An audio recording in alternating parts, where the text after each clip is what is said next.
সূত্রে বর্ণিত সমস্ত হাদিসগুলোকে যারা মানে, নবী সাল্লাল্লাহু আলাইহি সাল্লাম এবং তার সকল সাহাবী, তার পরিবারবর্গ সবাইকে যারা মানে, এদেরকে বলা হয় সুন্নি। গোটা পৃথিবীতে বেশিরভাগ মুসলমানই সুন্নি, আমরা সবাই সুন্নি আলহামদুলিল্লাহ।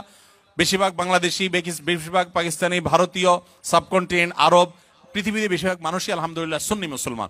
এবং সুন্নি মুসলমানদের বৈশিষ্ট্য হলো তারা কোরআনকে এবং সুন্নাহকে অনুসরণ করে, সুন্নাহ অনুসরণ করার জন্য সুন্নি বলা হয়। অনেক ওয়াজ মাহফিলে এক আলেম অন্য আলেমকে ওয়াহাবিদের দালাল বলে ফতুয়া দেয়, তাহলে ওয়াহাবি কি সুন্নি বা কি? ভাই, সুন্নি মানে কি? এখন আমাদের সমাজে সাধারণত সুন্নি বলা হয় যাদের ডায়াবেটিস নাই, অর্থাৎ জিলাপি খায় মিষ্টির পরে। কথা বুঝতে পারছেন? মিষ্টি একটু বেশি খায় আর কি। ধরেন ঘর উদ্বোধন করতে মিলাদ, দোকান উদ্বোধন করতে মিলাদ, তারপরে যাই আপনার ছেলে পরীক্ষা পাশ করছে মিলাদ, কথা মিলাদ। আর মিলাদ মানেই মিষ্টি, আর মিষ্টি মানেই হলো ডায়াবেটিস মুক্ত। তো সেজন্য বললাম যে সুন্নি বলতে আমাদের সমাজে বোঝানো হয় মূলত যারা ডায়াবেটিস নাই, প্রচুর মিষ্টি খায়।